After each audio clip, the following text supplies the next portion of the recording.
Welcome to my YouTube channel. আশা করি তোমরা সবাই ভালো আছো। এর আগের ভিডিওতে আমি তোমাদের ডাকাতের মায়ের প্রথম পার্ট আলোচনা করে দিয়েছি। আগের ভিডিওতে তোমরা জানো যে আমি তোমাদের এই কোশমিন কালে অবধি আলোচনা করে দিয়েছি। এখন আমি তোমাদের এর পর থেকে আলোচনা করে দিচ্ছি। ঘুম আর আসতে চায় না, রোজই রাতে এই অবস্থা। মাথা পর্যন্ত কম্বলের মধ্যে ঢুকিয়ে না নিলেই তার কোনো কালেই ঘুম হয় না শীতের দিনে। একবার সখী কোথা থেকে রাত দুপুরে ফিরে এসে টোকার সাড়া না পেয়ে কি মার মেরেছিল মাকে। তাহলে কি বলেছে? ঘুম আসতে চায় না, রোজ রাতে এই অবস্থা। মাথা পর্যন্ত তার কি করে, কম্বলের মধ্যে মাথা ঢুকিয়ে না নিলে তার কোনো কালেতেই ঘুম আসে না শীতকালে।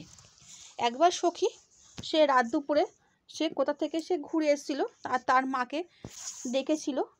টোকার আওয়াজ পেয়ে তার মা কি করেছিল, না উঠতে কিনার মার তার মাকে মেরেছিল।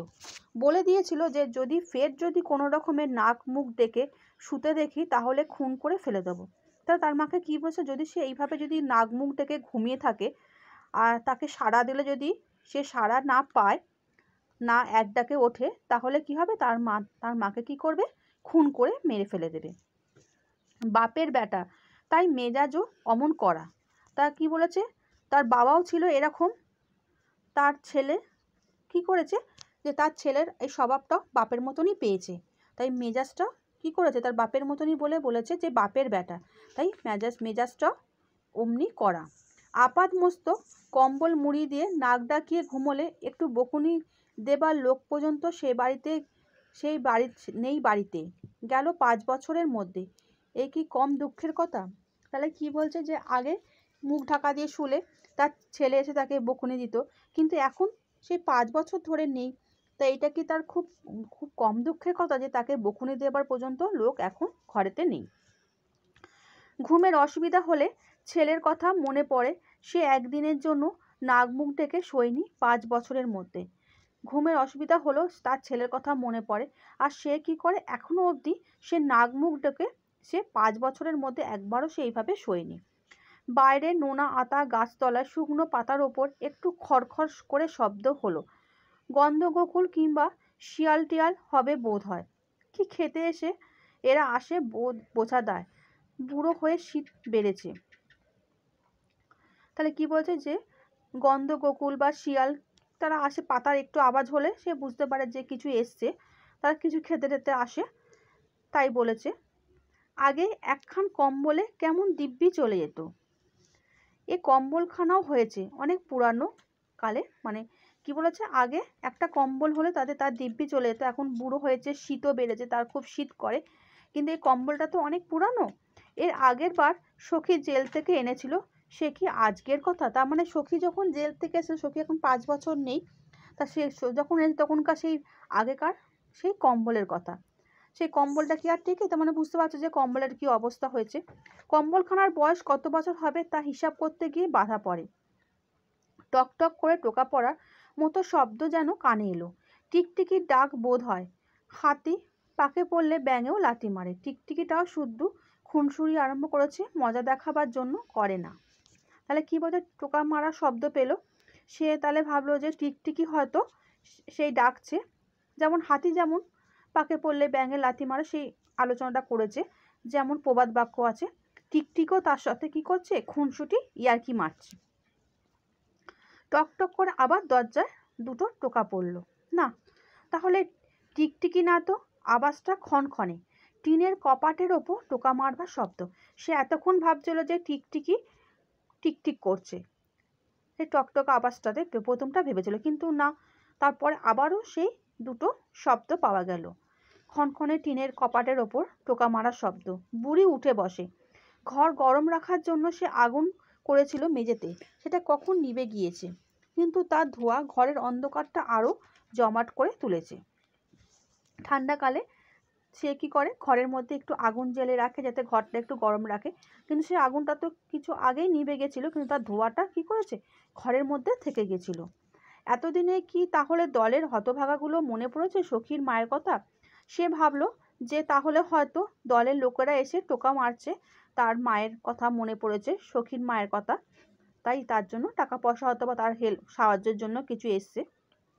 আবার দরজায় দুটো টোকা পড়লো, আর সন্দেহ নেই অনেক দিনের অনভ্যাসের পর এই সামান্য ব্যাপারটা বুড়ির মনের মধ্যে একটু উত্তেজনা এনেছে। সে দেখলো আবার কিছুক্ষণ পর আবার দুটো টোকা পড়লো, তবু বলা যায় না কে না কে। সখীর মা আস্তে আস্তে উঠে দরজার পাশে গিয়ে দাঁড়ায়। বন্ধ কপাটের ফাঁক দিয়ে বাইরের লোকটাকে দেখবার চেষ্টা করলো। লোকটা বোধ হয় কপাটের ফাঁক দিয়ে ভিতরে দেখবার চেষ্টা করছে। সখীর মা কি করছে, সেই কপাটের বাইরে দিয়ে দেখার চেষ্টা করছে, আর সেই লোকটা বোধ হয় ফাঁক দিয়ে ভেতরে দেখবার চেষ্টা করছে। বাইরে খুটখুটে অন্ধকার, কিন্তু কিছু দেখা যায় না। বিড়ির গন্ধ নাকে আসছে। আবার টোকা পড়লো দুটো, এবার একেবারে কানের কাছে। এ টোকা পড়বার কথা ছিল না। অবাক কাণ্ড, তাহলে তো লোকটা টাকা দিতে আসেনি, পুলিশের লোক টোক নয় তো। তাহলে কি হলো যে আবার কিছুক্ষণ পরে সে তার কানের কাছে আবার দুটো টোকা পড়লো। প্রথমে সে কি করলো, বিড়ির গন্ধ তার নাকে আসছিল, আবার কিছুক্ষণ পর আবার টোকাটা পড়লো। তখন সে ভাবলো যে না, এ তো দলের লোক নয়, আর পুলিশের লোক টোকও নয়, কারণ এতবার এরকমভাবে টোকা মারবে না।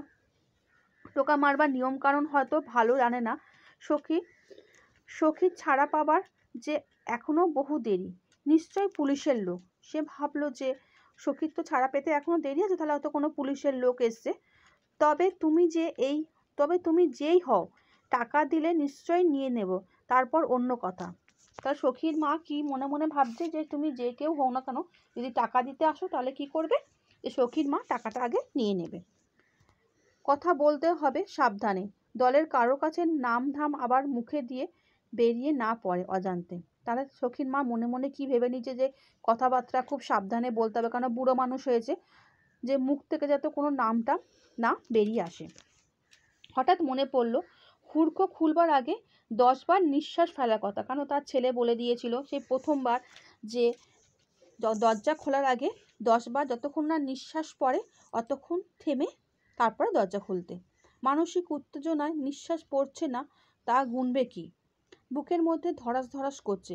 বুড়ি তাড়াতাড়ি 10 বার নিঃশ্বাস ফেলে নিয়ম রক্ষা করে নিল। কে?